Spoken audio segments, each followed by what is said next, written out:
خانه فیلم نمایش می‌دهد.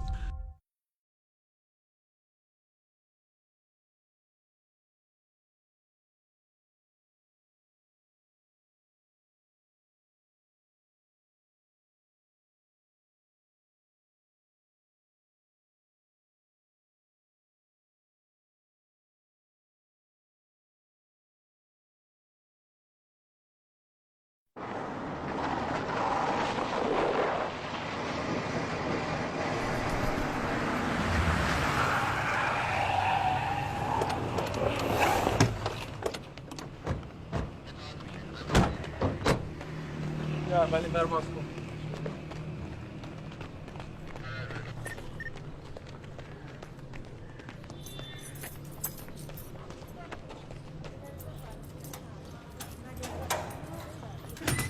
برو در من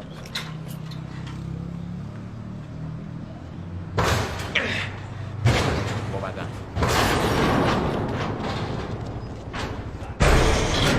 برو باش. چی کار کرده هر روز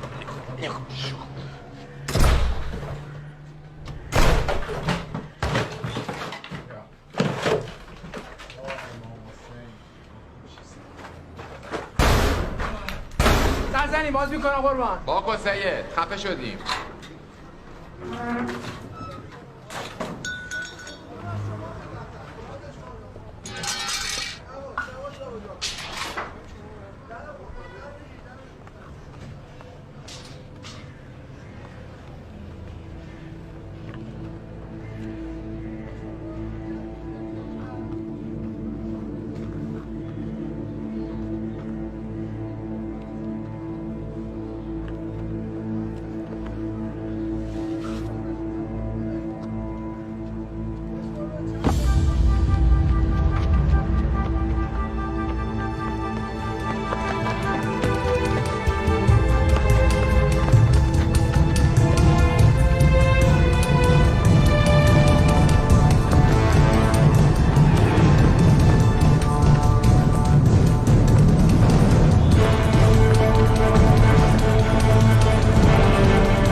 برای چی برگ گزارش فرستادی من پر کنم؟ برای اینکه جنس تو بده. مسئول عملیات تو بودی، چرا من باید گزارشو بنویسم؟ مگه مسئول عملیات من نبودم؟ خب من میگم گزارش تو بنویس. آها، یعنی چون الان جنس رو درسمون مونده ولی ساب جنس گم شده من باید برم دادگاه جواب بدم؟ حمید من 2 روز نیست زنم برگشته خونه. امروز صبح با صدای زنگ از خواب بیدار شدم دیدم احسادی اومده دم در خونه. یعنی زن من اگه به جای من بیدار شده بود زندگی من منفجر شده بود رفته بود رو هوا. این الان فکر کنه همه این چیزا تموم شده. احضاریه چی؟ بابا موتور سازه بود 6 ماه پیش رفتیم تو گلچین ازش 5 گرم جنس گرفتیم. خودش آوردیم 5 گرمش گم شد. من از اون موقع 30 بار رفتم دادگاه. الان به نظرت این پروندم بیاد رو اون پرونده قاضی منو یه راست نمیکنه تو زندان؟ چرا وقتی داشتیم میرفتیم پرویز عباسی رو بگیریم به من نگفت؟ برای اینکه این یارو زیر دست ناصر خاکزاده خودش نیست. وقتی بچه رو همین پرویز عباسی کشته ناصر خاکزاد گفته بدزد، اینم دزدیده. همین تا موقعی که متهم دست منه که تو دستت بهش نمیرسه. بذار خیالت از این بابت راحت کنم. از بابت ناصر خاکزادم اگه خودشون هم اومدن گفتن این ناصر خاکزاد این آدرسش تک و تنهاست بیا برو بگیرش، تو قبول نکن، تو نرو. باشه زنگ میزنم تو بری بگیریش که دیگه حتما رئیس شی. همین من واسه خودم دارم این حرفو رو میزنم. تو به خونه این بابا تشنه دستت بهش برسه که تحویلش نمیدی، میخوای بزنی همونجا مخشو بتره. یه روز زده بچه منو کشته. داده بچه رو بدزدن که گروگان بگیره. ندزدیده، کشته. او من امروز خودم بازجوییش کردم. این اشکانی هم شاهد. راست میگه حمید عمدی نبوده، موقعی فرار تصادف کردن راننده خودشون هم زخمی شد. اصلا از کجا معلوم تا این داستان بخوره به ناصر خاکزاد؟ خودتون دارین میگین اینی که امروز گرفتین میگه آدم ناصر خاکزاده. تو اینایی که تا حالا گرفتیم کیو دیدی جنس خوشو گردن بگیره؟ هر کدومشون میگن مال یکی دیگه است. الانم که مد ناصر خاکزاده، همه میگن مال اونه. حالا بیا بپرس بگو این کیه، چه شکلیه، آدرسش کجاست؟ هیچکی به قرآن مجید نمیدونه. باشه تو هر چی میگی بگو، من که بالاخره یه کاری میکنم این جیگر سوختم خنک شه. صبر کن. رئیس خبری نشد؟ از ناصر خاکزاد؟ نه ردی چیزی؟ هیچی. باشو ببینم. مخابرات، ثبت اموال. آقا سمد با شماست. والا ما رد هرچی ناصر خاکزاده ثبت شده بوده زدیم، هیچ کدوم تو کار مقاد نیست. همون روز اولم گفتم این حرومزاده باهوشه، شما باور نکردید. بابا اینقدر اینو گندش نکن بدبخت. همین حرفا رو میزنی میری تو مخ خودت دیگه. وقتی قبول نکنیم طرف بچه زرنگه نمیتونیم بگیریم. طرف بچه زرنگ نیست، فقط خرشانسه. همین. اگه بچه زرنگی چرا تا الان نتونستیم بگیریمش؟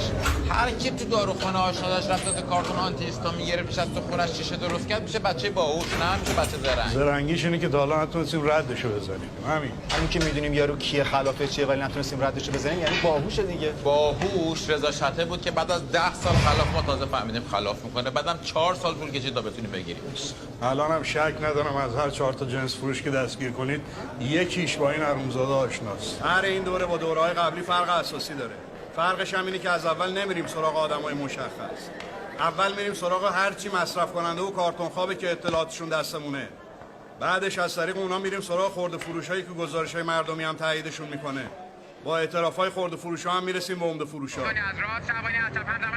مرسی دریافت شد.